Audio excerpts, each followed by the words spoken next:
Welcome to the Living Artist Podcast. I'm your host, Preston M. Smith.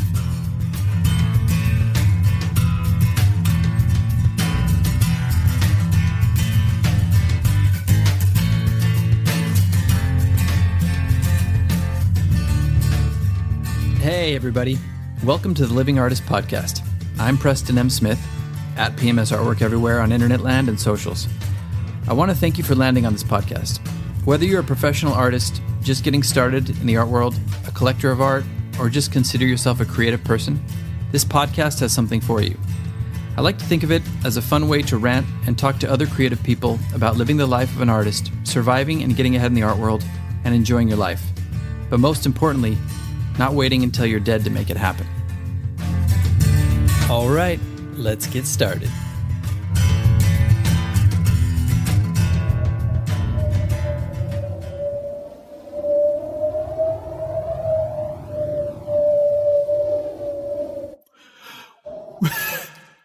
Quick, songs that remind you of wind. You are the wind beneath my wings. Sarah, Sarah, storms are brewing your eyes. Hello, I love you, won't you tell me your name? Hola, te amo, como se llamas? When word association games go bad. When word association games attack.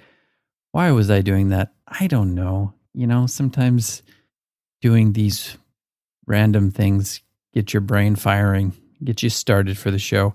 So, hey, whatever, I went with it. And also, you know, it's kind of a good theme for the show because we're just going to do a random show here. This is going to be off the cuff, off the top of my head. Whatever issues come to mind, we are going to talk about art-related, human-related. So, what's been on my mind recently? What's been happening in the art world? What's been bugging me? Okay, well, one came to mind. Success. Success. What is success as an artist?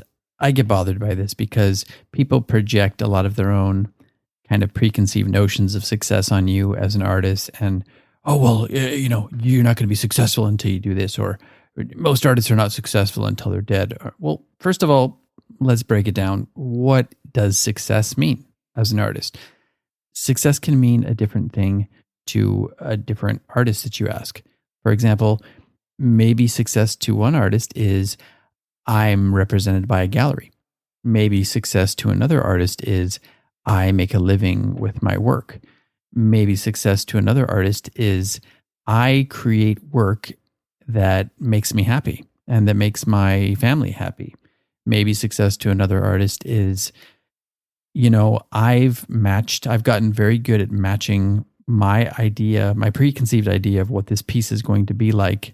I've gotten very close to being able to actually realize that on canvas or in sculpture form or whatever medium you're using. So success can mean a lot of different things to a lot of different people. So before we talk about success, we should talk about success having many different forms. For me, success always used to mean, well, at a very young age, if I'm being really honest, it meant being famous. Okay, I'm going to be a famous artist. People are going to recognize my work. It's going to be impactful. I'm going to make lots of money. Then as I got a little bit older and I struggled a bit in the art world, success meant to me, I'm going to quit my job and do art full time.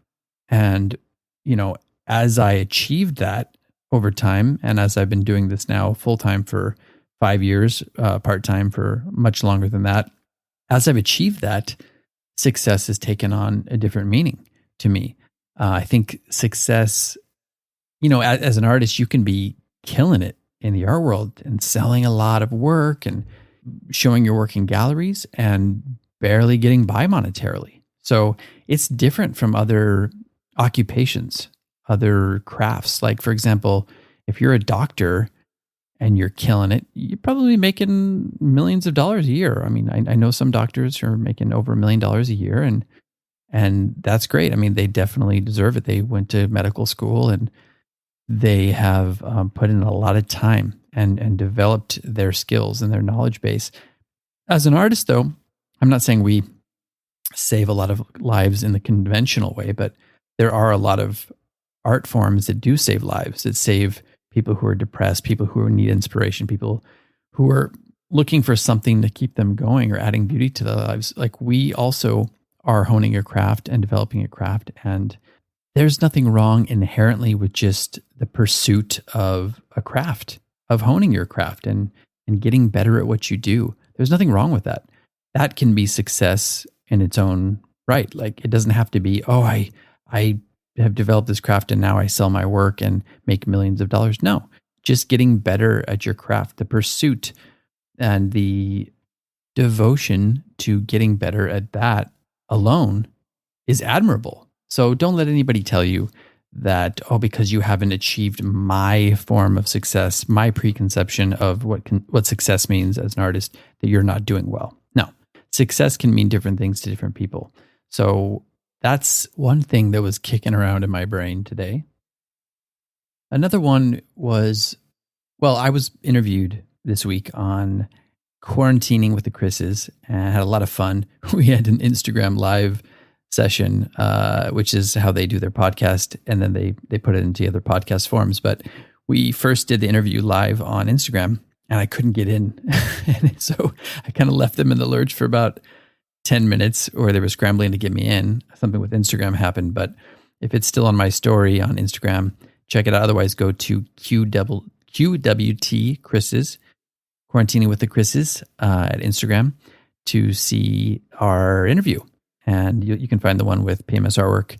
And it was a lot of fun. I really thank those guys. They're two awesome guys. I love their podcast. It's the perfect blend of humor and seriousness, which is what I kind of go for with this podcast. So we were aligned and we had a really good time. But we talked at one point about the starving artist stigma, and it got me thinking about it. And I've talked about this a lot in some form or another on the podcast about, breaking that stigma of being the starving, tortured artist. And we got some questions about, is it necessary? How do you get over that? And for me, I do think a lot of art comes from or stems from like a working through process, or we're looking for catharsis. We're looking to get something out. We're looking at getting out some sort of inner trauma or demons, something that we've experienced in our own lives that just don't have an outlet. I think a lot of art stems from that. I think a lot of great art stems from that. And I know a lot of artists, both past and present, who have some, issues that they're dealing with, and that some great art comes out of that. And I know there's been a lot of mental illness in the arts, and I think it's been a wonderful outlet for people to work through these things. It's almost the best form of therapy, in my opinion. Now, I talked about, look, you don't want to continue on that way, though. Like, if you can get some stuff out and work through some things with your art, you want that to have some sort of staying power also. You want it to be something that sinks in and, okay, I've got this out now, can I get better? And that was something that happened for me over time. It took a long time and a lot of work outside of the art world, a lot of spiritual work, a lot of reading, a lot of self-help books, a lot of, relationship and friend advice. And I got there eventually. And I was just writing this thing for Gallerima. I'm doing a little artist spotlight with them. And so be on the lookout for that. But I was talking about it, and I basically said that now I can revisit those dark feelings like a tourist, almost like I'm a tourist, but it's better to do that as a tourist than to be a permanent resident. And I thought that was a good way of putting it, because I don't want to live in that space anymore. I think it does benefit me sometimes to create certain works or to tap into that well, to revisit those things and to put some deep, even dark work back out there. And sometimes it helps you to kind of trigger some of those things to be able to create at your best. Not always. I think any emotions work well, like happiness, joy, elation, all those things are great too, love. But if you are needing to kind of dip back into that, then better to do it as a tourist than as a permanent resident, right? So that's just something that I was thinking about. And it's not something to say, oh, this is an easy fix. Obviously, if you've got trauma, if you've got some things that trigger you or some things you don't know how to deal with, maybe you need to see a health professional as well, like mental health professional, I should say. That's important. Or, you can do some spirituality. You can look into meditation. You can look into self-help books. If you ever want to private message me or DM me to get some of the resources that helped me, I'm always willing to pass those on to people. So that is number 2. That's something else I was thinking about recently. What else we got here? Let me think here. Maybe we need a little theme song while we're waiting. Oh, it's the Roundup Show. Don't you know? It comes from your brain. You're not insane. Okay, that's not working. Okay, I got one. So, flow state. I was talking on Clubhouse recently with some people, and we were talking about flow state. Well, I was talking about flow state. We were talking about getting over artistic blocks and, whatever, anything that hinders your creativity. And I spoke a lot about basically whenever you're creating at your best, or when I'm creating my best, and not always, but I'm sure a lot of people will agree with me on this. Artists of all different types, whether you're a musician, a painter, a photographer, a singer, documentarian, whatever, a philosopher even, when you get into that flow state, when you achieve that flow state, it's almost like these ideas and this creation is flowing through you. You almost can't remember doing it when you're looking back at it. Like I remember some of my best paintings, I look back and I'm like, how did I create that? I don't remember it. Not almost like, oh, I'm amazed myself, but in some ways you do, because you don't remember doing it. You almost couldn't replicate it if you tried, because the trying hinders that ability to create on that level. I think it's the same thing with the inner critic, with the inner chatter of your voice in your head. I think that also hinders our flow state. So you're basically trying to achieve that flow state in the creative process. And I think anybody who's really created well can know what I'm talking about. You understand, it's almost like the time or that moment when time slows down and things just kind of open up. It's this magical moment and you can almost do no wrong. Things just start to really click into place. I know when I'm feeling that way, my body just starts to move. I just start to feel like I'm dancing and I'm moving and I'm grooving. And I know a lot of people feel the same way. I know people even trigger a flow state by kind of getting into some movement. Like some movement. I heard Joshua Elias, he's a well-known LA artist, and he came into one of our Clubhouse rooms and he was talking about how he sways back and forth to kind of get into the groove. And I don't know what that does, but maybe it's just a hack to kind of trigger that kind of a flow state for you. I know I have a lot of things like that. Music is huge for me. I know just getting movement going, getting my limbs moving, sitting down to a canvas or a surface and just starting to paint will trigger my creativity, at least. I'm not necessarily like jump into a flow state, but it'll at least start getting me moving. It'll start triggering that muscle memory. And then eventually you can click into that flow state if you're doing it well. So a lot of times that's what we're trying to achieve with our creativity. We're trying to get into that state where everything just slows down. It's almost like the present moment at its finest, where you're not thinking of anything. Your brain, it's the meditative state that everybody's trying to achieve in meditation, where your thoughts are just gone. It's nothing. It's almost like you go to an alternate reality for a moment. So anyway, that's another thing I was thinking about.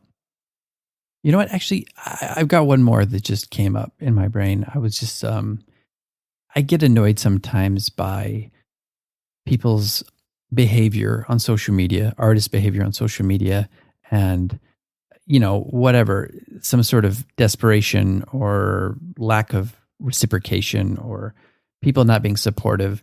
It's just one of those things where I think we all feel like we need to be cool nowadays with social media. Like we have to be like, oh, I have to be the one who's followed by everybody, but I don't follow anybody, or like everybody likes my stuff and I don't like their stuff or or whatever, any variation of that type of theme when it comes to social media. And the way I feel about it is, look, you have to give what you want to receive. If you want support, then you got to be supportive. And I'm not saying to do this as like a hack to get more supporters or followers. I'm saying get to that genuine place where you want to be supportive of people. I think kind of being a dick is, it's easy. It's easy to be a dick. It's easy to be a cynic. It's easy to be sarcastic. It's easy to downplay what other people are doing. It's actually much more powerful and takes a lot more strength and character to be a good person and to be supportive of other people and to be positive and encouraging. I'm not saying just whatever, lie to people. I'm not saying that. But I'm saying if you see something that you really like, or you see somebody who's really given it their all, or you see somebody that you want to support them, pay it forward, be a good person, because that's what we all need as artists. That's what we all need as human beings. There's a lack of that in the world. So give it, don't worry about getting it. Just start giving it as much as you can. And I think you'll see that a little healthy byproduct of that is that you will get it in return. I think that's important. I think there's a lot of people who think that it's kind of weak to be a nice person. I actually think it's the opposite. I think it's too easy to be that person who's cold, and it takes a lot more strength to be a supportive, nice person. So you heard it here first, and take it and run with it if you can. So these are a few things I was thinking about, all art related, which is good. I didn't get off on too much of a tangent, but just wanted to do a little brain dump of some of my thoughts and feelings for the week. It's been a busy week. I'm sure it's a busy week for all you out there. So thanks for taking the time to listen to the podcast. Always appreciate you. I'm going to be doing another podcast interview on the Wet Stuff podcast. I'm going to be interviewed on that the next week. So I'm not sure when that's going to air, but it's been fun to do some other podcasts recently. I want to thank Quarantining with the Chris's. I want to thank the Wet Stuff podcast, Katie, for having me on there. Katie Neely.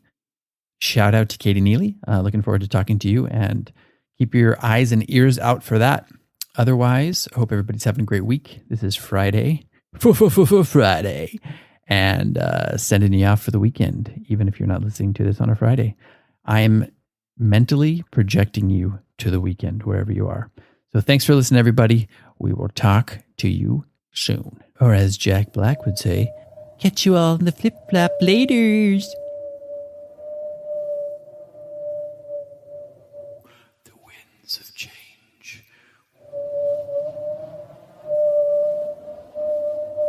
Quick, songs that remind you of change. Changes, turn face straight. Changes, 'cause the times they are changing. Gonna make a change for once in my life. That's all I got.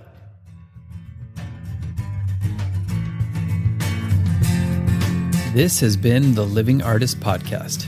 Thank you so much for listening. I just want you to know that I appreciate you being here, and I'm grateful to be in your ears. Your art and creative life on this planet is meaningful, so thank you for sharing it with me. If you like this podcast, whatever platform you're listening to it on, please subscribe and share it with your friends. You can also leave me a positive review to show your support.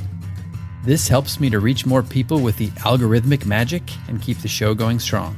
If you want to see more of what I do and check out the art that I create, you can visit my website at www.pmsartwork.com or follow me on social media everywhere at PMS Artwork.